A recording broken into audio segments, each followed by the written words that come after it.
Jadi setiap manusia itu sudah ditakdirkan rizkinya. Kemudian fahada, Allah kasih petunjuk bagaimana cara mencarinya. Dan ini penting ikhwan. Manusia ketika mencari rizki itu ada yang ekstrim kanan, ada yang ekstrim kiri. Yang ekstrim kanan, mereka menghabiskan semua waktunya hanya untuk mencari dunia, cari rezeki saja. Otaknya itu duit saja. Itu yang pertama. Sehingga dia melupakan bahwa rizki itu sudah dicatat. Sehebat apapun Anda mencari rizki, tetap saja yang Anda dapatkan itu cuma seperti itu. Kan sudah ditentukan rizkinya. Nggak mungkin bertambah, ya nggak mungkin berkurang. Artinya bahwa kalau kita paham bahwa rizki itu tidak mungkin bertambah, tidak mungkin berkurang, lah ngapain ngoyoh-ngoyoh gitu maksudnya. Pikiran kita ke uang terus gitu ya, malam siang, seolah-olah tidak ada waktu kecuali duit saja. Padahal yang didapati pun sesuai dengan yang dicatat Allah saja. Ini ekstrim ini. Betul-betul dia hatinya hanya dunia saja. Dia tidak paham bahwa rizkinya sudah dicatat. Yang kedua pula ekstrim kiri ini, sama sekali dia bersandar kepada apa yang dicatat. Kan Allah sudah takdirkan rizki saya, duduk sajalah saya di rumah. Nah, ini ekstrim yang lain lagi. Dahulu ada dua orang bersaudara. Yang satu pula rajin kerja, yang satu pula malas kerja. Jadi yang rajin kerja ini mengatakan, "Kom, berdiri. Kalau engkau ingin makan, cari, berusaha, cari rezeki Allah Subhanahu wa taala." Kemudian kata saudaranya, "Tidak. Aku yakin rizkiku sudah dicatat, walaupun aku duduk di rumah." Kemudian saudaranya mengatakan, "Dasar orang gila," katanya. Pergi dia cari rezeki. Saudara yang pergi ini di tengah jalan, rupanya ada kebun orang. Kemudian ada pohon, batangnya pula keluar jalan. Di situ ada buah mangga. Ya. Jatuhlah buah mangga itu. Kemudian diambil dia. Halal apa haram? Ini kan sudah di luar kebun nih, udah ke jalan kan itu. Intinya diambil lah, jangan cerita halal dulu, haram dulu. Diambil. Kemudian ketika mau dimakan, teringat pula saudaranya. Dasar orang gila katanya. Akhirnya dia terpikir, balik lagi dia. Kemudian dilempar mangga itu, makan. Tapi setelah itu berdiri, cari kau uang supaya kau bisa makan. Kata dia, tunggu dulu, saya makan dulu. Ini rezeki saya kan. Lihat, aku duduk saja dapat rezeki gitu.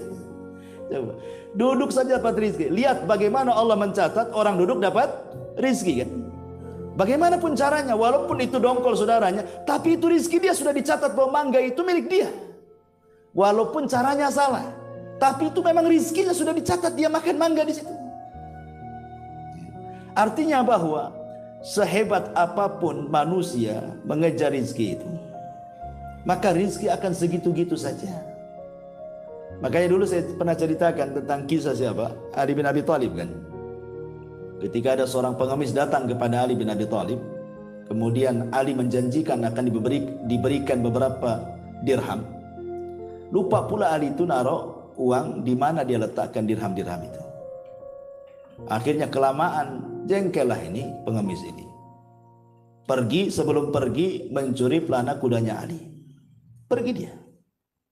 Setelah pergi pencurinya, dapat pula dirham-dirham itu. Akhirnya keluar, rupanya sudah nggak ada itu yang mengemis itu. Tiba-tiba kemudian pembantunya Ali mengatakan bahwa lizamnya, pelana kudanya hilang dicuri orang. Ali mengatakan, ya sudah, kalau sudah dicuri orang mungkin dia rezekinya, ambillah uang dirham-dirham itu, kau belilah pelana yang baru ke pasar sana. Mudah-mudahan dapat harga 400. Dikasih uang 400 dirham. Ke pasar dia. Kemudian adalah orang yang jual pelana, ditawar, dapat pula 400. Pulang dia. Ketika Ali radhiyallahu anhu melihat pelananya, dia hafal itu pelana dia. Kata Ali, ini kan pelana kita. yang dicuri tadi. Berarti kau beli dari pencuri itu katanya. Bagaimana sifatnya orang itu? Maka pembantu mengatakan begini orangnya, begitu langsung bertakbir Allahu Akbar katanya. Lihat, kalau seandainya dia mau sabar menunggu aku mencari uang dirham-dirham ini, dia akan mendapatkan dengan cara halal. Tapi karena tidak bersabar, dia mendapatkannya dengan cara haram. Sama-sama 400. Ali janji mau ngasih 400. Tapi dengan cara halal kan? Memang Ali mau memberi dengan kerelaannya. Nah, sekarang dia dapat juga 400 tapi dengan cara hasil mencuri kan? Artinya rizki itu nggak akan kemana, tetap segitu-gitu juga gitu maksudnya. Anda mau cari dengan cara halal, Anda mau cari dengan cara haram, tetap segitu. Lalu buat apa berdusta untuk mencari rizki? Coba, buat apa kemudian orang menipu untuk merizki? Toh juga ujung-ujungnya juga segitu, tidak lebih dari yang dicatat oleh Allah Subhanahu wa taala. Nah, dari sini maka artinya qaddara rizqahu fahadalahu tariqar rizki. Artinya qaddara di sini artinya Allah takdirkan rizkinya dan Allah Subhanahu wa taala berikan petunjuk bagaimana cara mencarinya. Bagaimana cara mencarinya? Rizki Allah itu banyak, ikhwan. Di mana-mana, hanya orang malas saja yang kemudian merasa sulit untuk mendapatkan rizki. Sampai begini, ikhwan. Ada satu kisah. Ada seorang bahasa namanya Al-Imam Al-Asma'i rahimahullahu ta'ala. Dia hidup di masa kerajaan Abbasiyah. Jadi Al-Asma'i ini suatu ketika dia safar. Karena Al-Asma'i itu kan memang suka safar, belajar dari mana-mana negeri. Begitulah zaman dulu kan rihlahnya para ulama kan seperti itu. Dari negeri ke negeri cari ulama belajar gitu. Jadi suatu ketika Al-Asma'i ini ketika berjalan di padang pasir, jumpa pula dengan Arab Badui. Arab Badui, orang bodoh. Tetapi masih fitrah hatinya. Jadi ketika kemudian Arab Badui ini bertanya, siapa kamu? Saya Al-Asma'i dari suku Asma.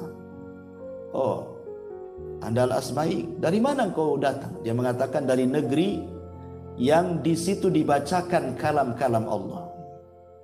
Arab Badui ini bingung karena tidak pernah mendengar Al-Quran, tidak pernah juga melihat Al-Quran seperti apa, tidak pernah membaca Quran, sama sekali tidak tahu Quran. Sehingga dia tanya, apakah Allah Subhanahu wa ta'ala punya kalam, punya firman yang dibaca manusia? Kata Asma'i, ya, inilah Al-Quran. Ini semua firman yang dibaca kita, ini firman Allah Subhanahu wa ta'ala. Jadi Arab Badui ini takjub. Kok ada firman-firman Allah yang dibaca manusia begitu ya? Jadi kata Arab Badui ini, kalau begitu bacakan untukku satu firman Allah, biar aku senantiasa membacanya. Akhirnya Al-Asma'i membacakan surah Ad-Dhariyat. Ad-Dhariyati, Darwa dan begitu seterusnya. Sampai kepada ayat wa fis sama'i rizqukum wa ma tu'adun. Dan di langit terdapat rizki kalian dan apa yang dijanjikan Allah kepadamu.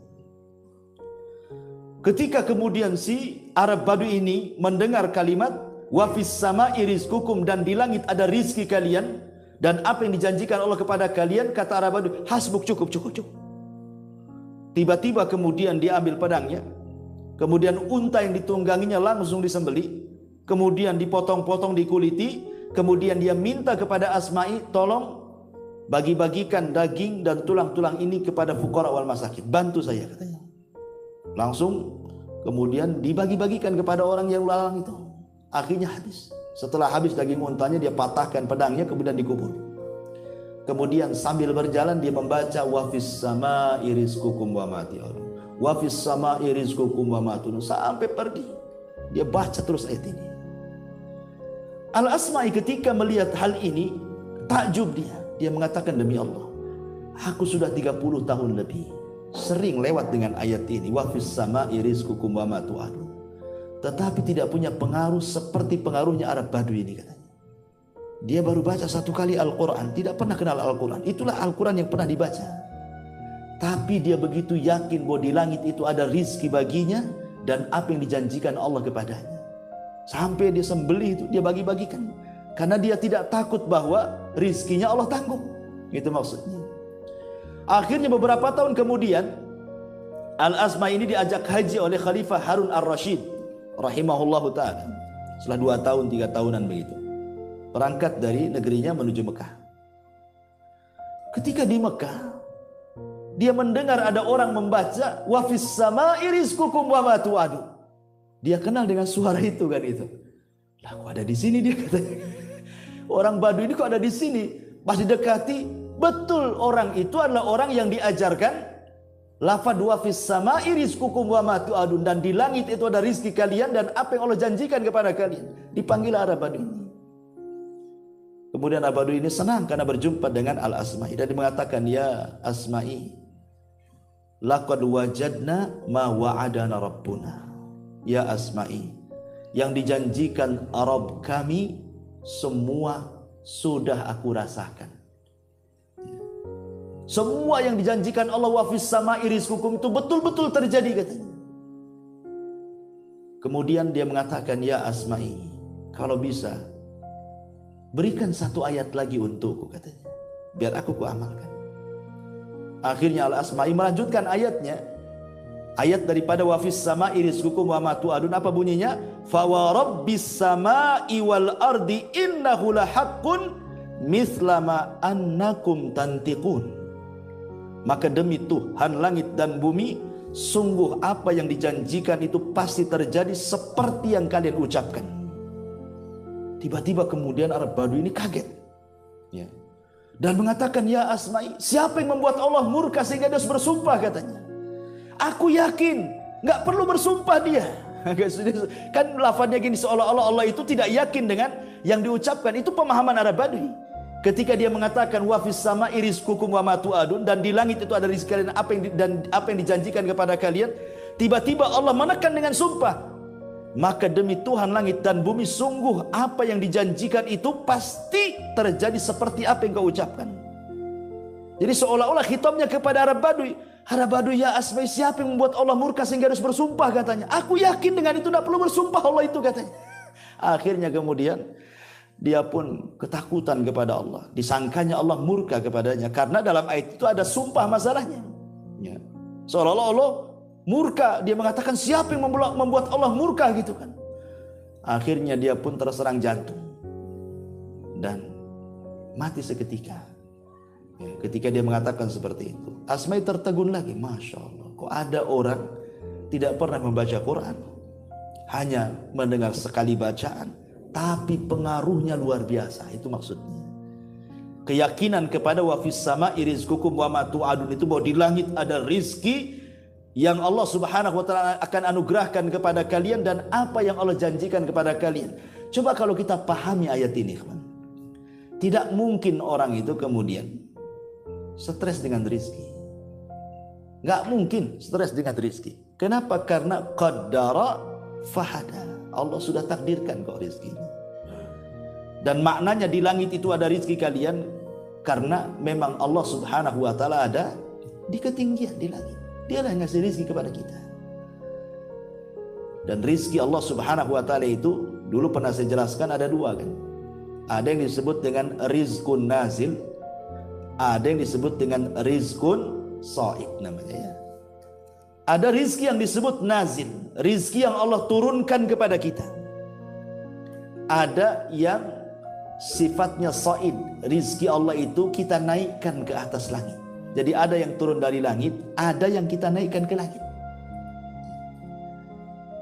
Adapun rizki yang turun, ya apa yang kita makan, apa yang kita minum, apa yang kita tempati, itu semua rizki yang Allah berikan dari langit.